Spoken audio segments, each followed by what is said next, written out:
Hello viewers, welcome to అక్షరం educations. So GK series ఏదైతే ఉంటుందో జీకే అండ్ కరెంట్ అఫైర్స్లో భాగంగా మనం నెక్స్ట్ ఈ వీడియో చూడబోతున్నాం. ఈ వీడియో మ్యాక్సిమం దీని నుంచి 1 or 2 క్వశ్చన్స్ కన్ఫామ్గా వస్తాయి. ఓకే, మీరు ఎటువంటి ఎగ్జామ్కి వెళ్ళినా కానీ దీని నుంచి ఖచ్చితంగా వన్ క్వశ్చన్ కన్ఫామ్. ఓకే, అక్కడ జీకే అండ్ కరెంట్ అఫైర్స్ ఉంది అంటే దీని నుంచి 1 మార్క్ ఖచ్చితంగా ఉంటుంది. ఓకే, సో మనకి రేపు 5వ తారీఖు నుంచి ఎగ్జామ్స్ అనేవి స్టార్ట్ అవుతున్నాయి. 5 నుంచి ఆర్ఆర్బీ ఎన్టీపీసీ, 6 నుంచి డిఎస్సి ఎగ్జామ్స్ అనేవి స్టార్ట్ అవుతున్నాయి. కాబట్టి సో ఈ 2 ఎగ్జామ్స్ని బాగా దృష్టిలో పెట్టుకొని మనం ఈ టాపిక్ని రెడీ చేయడం అనేది జరిగింది. సో ఇందులో భాగంగా కరెంట్ అఫైర్స్ ఏదైతే ఉంటుందో ఆ కరెంట్ అఫైర్స్లో ఈ లేటెస్ట్ హూ ఈజ్ అనే టాపిక్ ఖచ్చితంగా ఒక క్వశ్చన్ అనేది ఇవ్వడం అనేది జరుగుతుంది. ఓకే, సో అందులో భాగంగా మనం చూసినట్లయితే సో భారతదేశానికి సంబంధించిన కొన్ని ముఖ్యమైన అంశాలు చూద్దాం. అలానే ఆ తర్వాత ప్రపంచానికి సంబంధించిన అంటే ఈ 24-25 ఈ ఇయర్లోపు ఎవరైతే కొత్తగా అపాయింట్మెంట్ అయ్యారో వాళ్ళ గురించి కూడా చూద్దాం. ఓకే, సో ముందుగా మనం బాగా గమనించినట్లయితే సో భారతదేశానికి సంబంధించిన రాష్ట్రపతి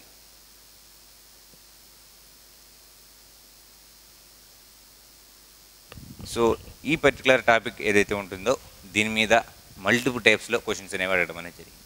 ఓకే, సో దేశానికి సంబంధించిన మొదటి పౌరుడు ఎవరు?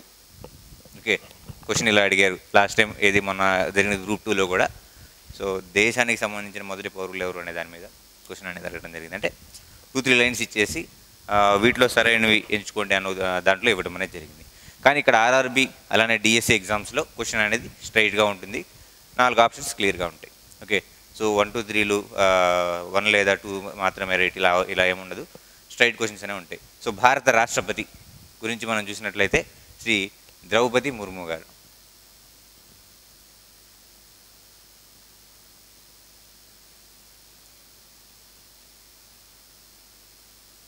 ఓకే, ద్రౌపది ముర్ము గారు భారత రాష్ట్రపతి. సో దేశానికి సంబంధించిన మొట్టమొదటి పౌరుడు ఎవరంటే భారత మొట్టమొదటి పౌరుడు, ప్రథమ పౌరుడు రాష్ట్రపతి అని చెప్పి చెప్పుకోవచ్చు. ఓకే, సో మరి భారతదేశానికి ఈవిడ ఎన్నవ రాష్ట్రపతిగా చేయడం అనేది జరిగింది అనేది ఒక పాయింట్ ఇక్కడ మనం గుర్తుపెట్టుకోవాలి. సో 15వ రాష్ట్రపతి ఇవ భారతదేశానికి.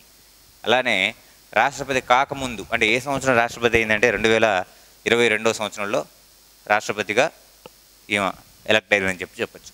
మరి 2022 కంటే ముందు ఈవిడ జార్ఖండ్ రాష్ట్రానికి చూడండి గవర్నర్గా చేయడం అనేది జరిగింది. 2019 to 2021 వరకు జార్ఖండ్కి గవర్నర్గా చేయడం అనేది జరిగింది.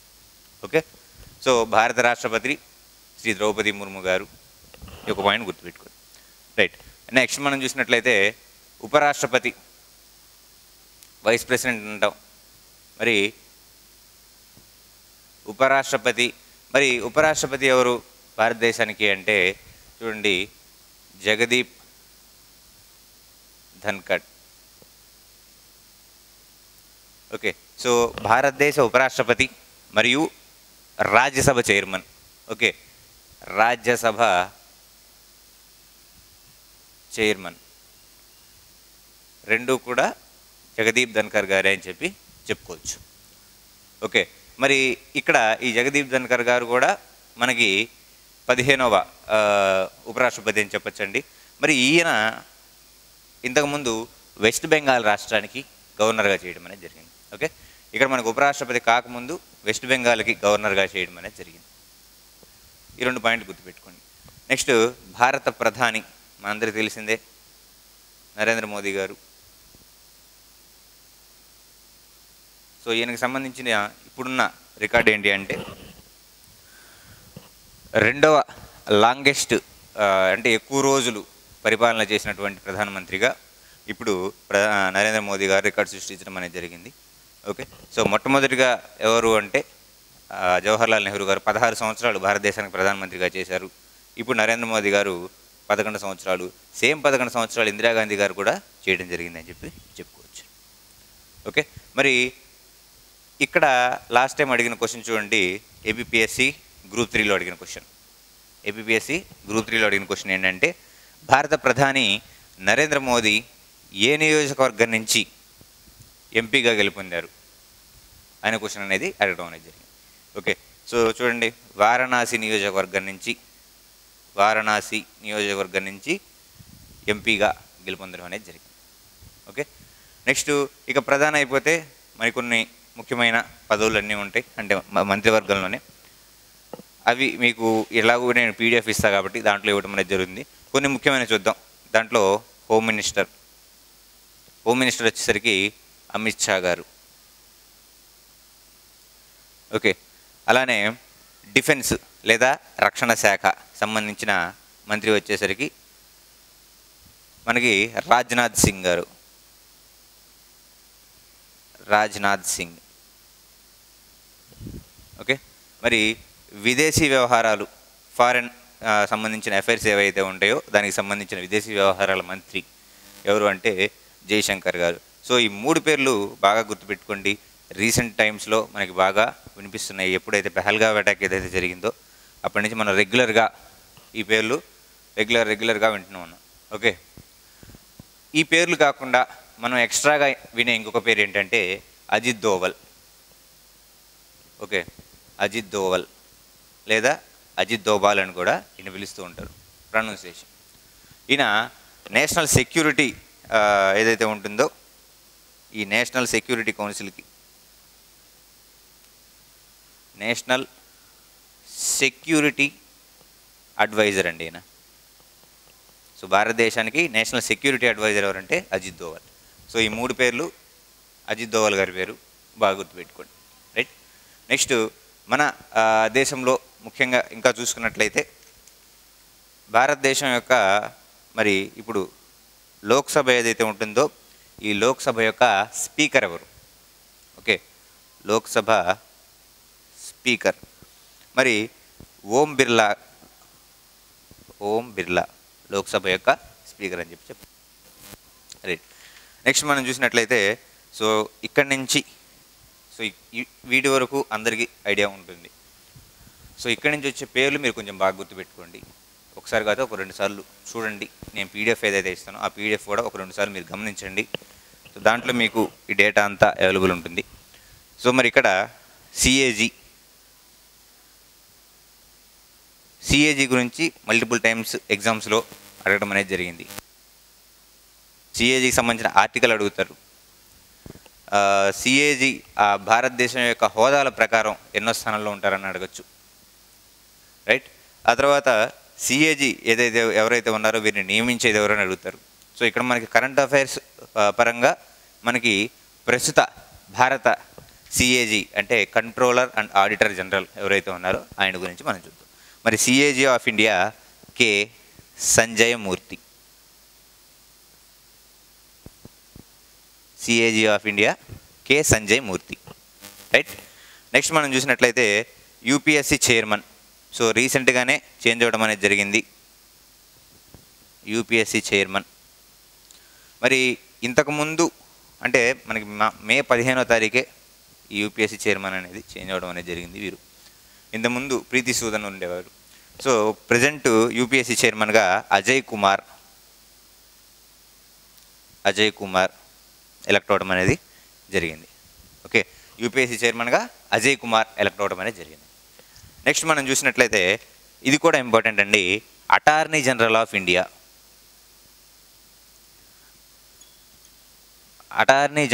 ఇండియా. సో ఇది కూడా మల్టిపుల్ టైమ్స్ ఎగ్జామ్స్లో అడిగిన క్వశ్చన్ అండి ఇది. సో అటార్నీ జనరల్ అంటే ఆ టైంలో ఎవరైతే ఉన్నారో వారి గురించి అడగడం అనేది జరుగుతుంది.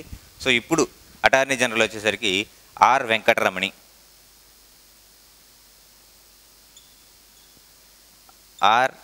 వెంకటరమణి ప్రస్తుత అటార్నీ జనరల్గా ఉన్నారని చెప్పుకోవచ్చు.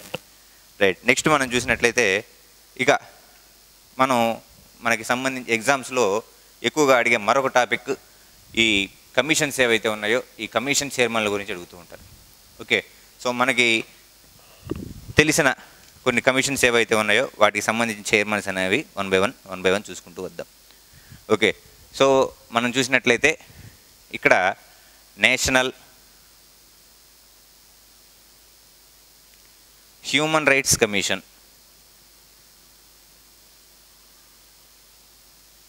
Okay, national human rights commission ఏదైతే ఉంటుందో దాని చైర్మన్ ఎవరు?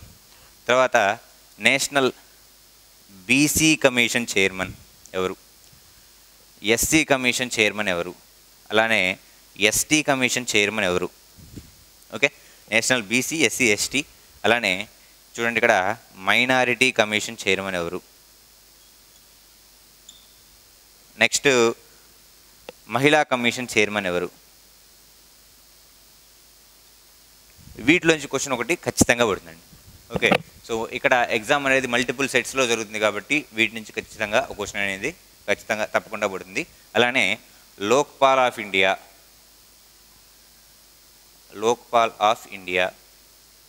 అలానే నీతి ఆయోగ్ సిఇఓ. ఓకే, సో ఇటువంటి క్వశ్చన్స్ ఖచ్చితంగా మీరు బాగా గమనించుకోవాలి. వీటిలోంచి ఈ లిస్ట్ ఏదైతే ఉంటుందో దీని నుంచి క్వశ్చన్ పడే ఛాన్స్ అయితే ఉంది. ఓకే, సో చూద్దాం one by one. So national human rights commission chairman V Ramasubramanian.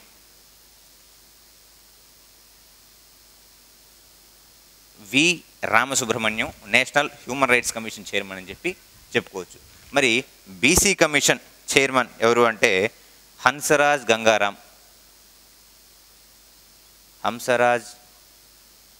Gangaram Ahir అని చెప్పి చెప్పచ్చు. Okay, next SC commission chairman చూస్తే శ్రీ కిషోర్ మక్వానా.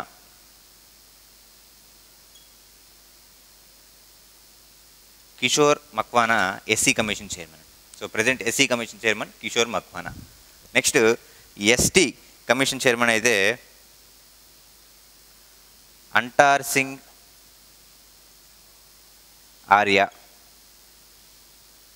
ఓకే, అంతార్ సింగ్ ఆర్య లేదా అంటార్ సింగ్ ఆర్య అని చెప్పి చెప్పచ్చండి. నెక్స్ట్ మైనారిటీ కమిషన్ చైర్మన్ గురించి మనం చూసినట్టయితే Iqbal Singh Lalpura. Minority commission chairman Iqbal Singh Lalpura అని చెప్పి. మహిళా కమిషన్ చైర్మన్, జాతీయ మహిళా కమిషన్ చైర్మన్ ఎవరు అని చెప్పి మనం చూసినట్లయితే Vijaya Kishore Rahatkar. Okay, so women commission chairman చూసినట్లయితే విజయ్ కిషోర్ రహత్కార్ అని చెప్పి చెప్పుకోవచ్చండి. రైట్, సో వీటిలో చూడండి ఇంకా మనం లోక్పాల్ ఆఫ్ ఇండియా మనం గమనించినట్లయితే justice Ajay Manikya Rao.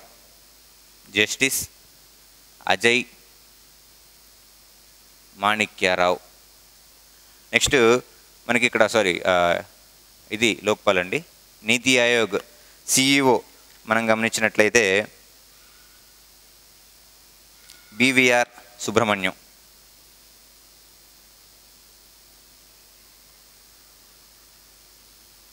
So multiple times ఎగ్జామ్స్లో అడిగిన క్వశ్చన్స్ అండి ఇవి. సో ఈ క్వశ్చన్స్ మల్టిపుల్ టైమ్స్ అడిగారు. NITI Aayog CEO BVR Subrahmanyam, Lokpal of India Ajay Manikyarao, national human rights chairman V Ramasubramanyam, అలానే BC commission chairman Hansraj Gangaram Ahir, SC commission chairman Kishore Makwana, ST commission chairman Antar Singh Arya, minority Iqbal Singh Lalpura, అలానే మహిళా కమిషన్ చైర్మన్ వచ్చేసరికి విజయ్ కిషోర్ రహత్కార్. వీటితో పాటుగా ఇంకొక కమిషన్ ఉంది, 15th ఫినాన్స్ కమిషన్ ఏదైతే ఉంటుందో ఈ 15th ఫినాన్స్ కమిషన్ లేదా 15వ ఆర్థిక కమిషన్ ఏదైతే ఉంటుందో ఈ కమిషన్ యొక్క చైర్మన్ ఎవరు అని చెప్పి అడగడం జరుగుతుంది. సో రీసెంట్గా 1 year బ్యాకే ఈ 15వ ఆర్థిక సంఘం ఏర్పడటం అనేది జరిగింది కాబట్టి మరి దీనికి చైర్మన్ నియమించడం అనేది జరిగింది కాబట్టి ఇది కూడా మనకి ఇంపార్టెంటే. ఓకే, మరి 15వ ఆర్థిక సంఘం సంబంధించినటువంటి చైర్మన్ మనం చూసినట్లయితే ఎన్కే సింగ్, నందకుమార్ సింగ్ అని చెప్పి చెప్పుకోవచ్చు. సో ఇది కూడా మల్టిపుల్ టైమ్స్ అడిగే ఛాన్స్ ఉంది. సో ఫినాన్స్ కమిషన్స్ గురించి దాని చైర్మన్ రీసెంట్గా చేంజ్ అయ్యారు కాబట్టి అంటే ప్రజెంట్ 14వ ఫైనాన్స్ కమిషన్ నడుస్తుంది, నెక్స్ట్ 15వ కమిషన్ వస్తుంది, దానికి సంబంధించిన చైర్మన్ ఎవరు అని చెప్పి క్వశ్చన్ అడిగే ఛాన్స్ అయితే ఉంది. రైట్, ఇక మనం ఇంకా వీటిలో ఎక్కువగా గమనించినట్లయితే కమిషన్స్ గురించి చూసాం. ఇప్పుడు వివిధ కంపెనీస్ ఏవైతే ఉంటాయో వీటికి సంబంధించిన లేదా వివిధ సంస్థలు ఏవైతే ఉంటాయో వీటికి సంబంధించిన చైర్మన్స్ గురించి చూద్దాం. ఓకే, మరి సివిసి సెంట్రల్ విజిలెన్స్ కమిషన్. మరి ఈ సివిసికి సంబంధించిన చైర్మన్ ఎవరు అంటే ప్రవీణ్ కుమార్ శ్రీవాత్సవ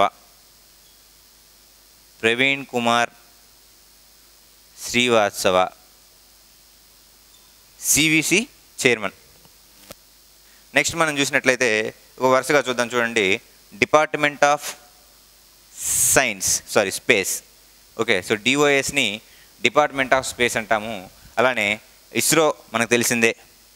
మరి ఈ ఇస్రోకి అలానే డిపార్ట్మెంట్ ఆఫ్ స్పేస్కి చైర్మన్ ఒకళ్ళే ఉంటారండి.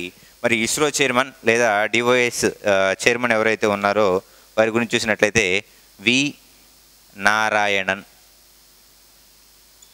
ఓకే, సో వి నారాయణన్ గారు డిపార్ట్మెంట్ ఆఫ్ స్పేస్, ఇస్రో రెండింటికి చైర్మన్ అని చెప్పచ్చండి. రైట్. నెక్స్ట్ మనం చూసినట్లయితే ఇక కొన్ని సంస్థలు చూద్దాం. ఒకటి సెబీ. ఇది కూడా మల్టిపుల్ టైమ్స్ ఎగ్జామ్స్లో అడిగినటువంటి క్వశ్చన్ ఇది. సెబీ చైర్మన్ ఎవరు, రీసెంట్గా సెబీ చైర్మన్ ఎవరు చేంజ్ అయ్యారు, ఇటువంటివి అడుగుతుంటారు. నెక్స్ట్ సెబీ తర్వాత ఆర్బీఐ గవర్నర్ ఎవరు. ఓకే, సో ఆర్బీఐ గవర్నర్ ఎవరు. ఈ ఆర్బీఐ గవర్నర్ తర్వాత ఎల్ఐసి చైర్మన్ ఎవరు. ఓకే, నెక్స్ట్ ఇంకా మనం బాగా గమనించినట్లయితే నాబార్డ్ చైర్మన్ ఎవరు. ఓకే, సో ఇక్కడ ఒక ఇంపార్టెంట్ అంశం ఉందండి, నేను ఇందాక చెప్పలేదు. ఈ ఇంపార్టెంట్ అంశం ఏమిటంటే chief justice of India.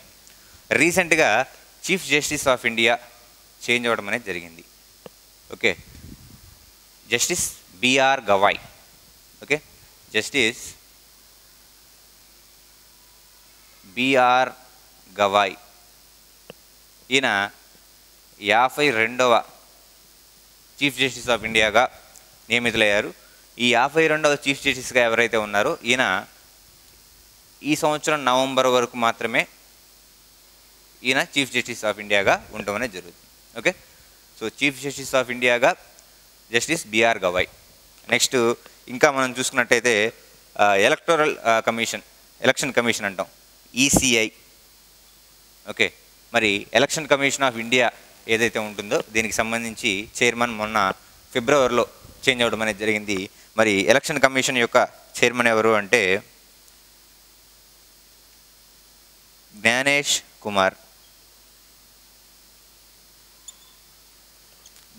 Kumar మనకి ఎలక్షన్ కమిషన్ యొక్క chairman. Next CIC. Okay, so CIC chairman ఎవరు అంటే, సో సిఐసి ఎవరు అంటే మన దేశానికి హీరాలాల్ సమారియా. సో సిఐసి వచ్చేసరికి ఇన్ఫర్మేషన్ కమిషన్ ఏదైతే ఉంటుందో దీన్ని సిఐసి అంటాం. దీనికి చీఫ్ వచ్చేసరికి హీరాలాల్ సమారియా అని చెప్పి. ఓకే, సో ఇవి వివిధ కమిషన్ల యొక్క చైర్మన్లు. ఇప్పుడు వివిధ సంస్థల యొక్క చైర్మన్లు సెబీ కానీ ఆర్బీఐ కానీ ఆర్బీఐ గవర్నర్ అవ్వచ్చు, ఎల్ఐసి కానీ నాబార్డ్ కానీ, ఇప్పుడు మనం చూద్దాం. మరి మనం గమనించినట్లయితే LIC chairman Siddharth mehndi.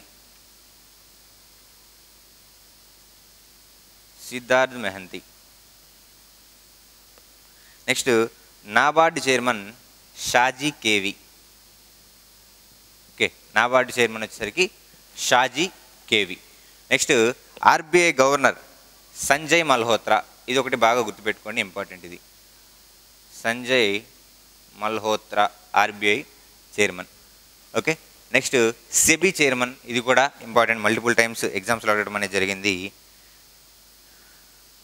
Tuhin Kanta Pandey.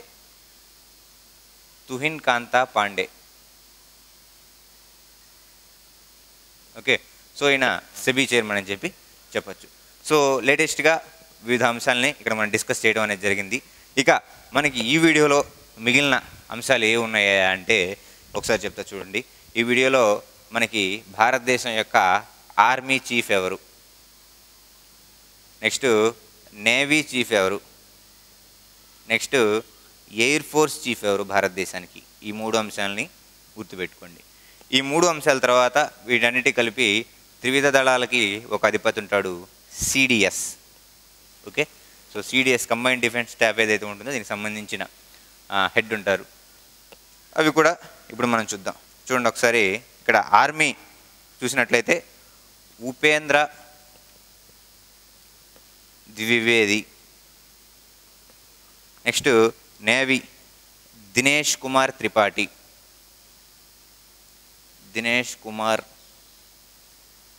Tripathi. Navy chairman. Air force చూసినట్లయితే హసన్ అబూబాకర్.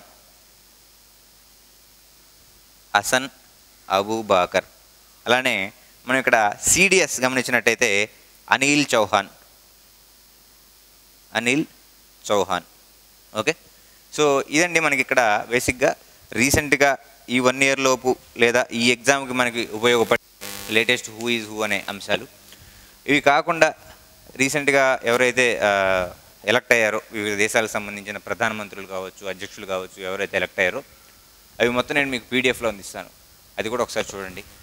సో ఇది బేసిక్గా చూసారుగా, రాష్ట్రపతి నుంచి సిడిఎస్ వరకు ప్రతి అంశం నీట్గా చూసుకోండి. మనకి ఏదైతే మెటీరియల్ నేను ప్రొవైడ్ చేస్తానో అది కూడా క్లియర్గా గమనించుకోండి. దాంట్లో మీకు కావాల్సిన ఉంటుంది. సో ఇప్పటికీ మీరు సబ్స్క్రైబ్ చేయండి, అలానే బెల్ ఐకాన్ క్లిక్ చేయండి. Thank you.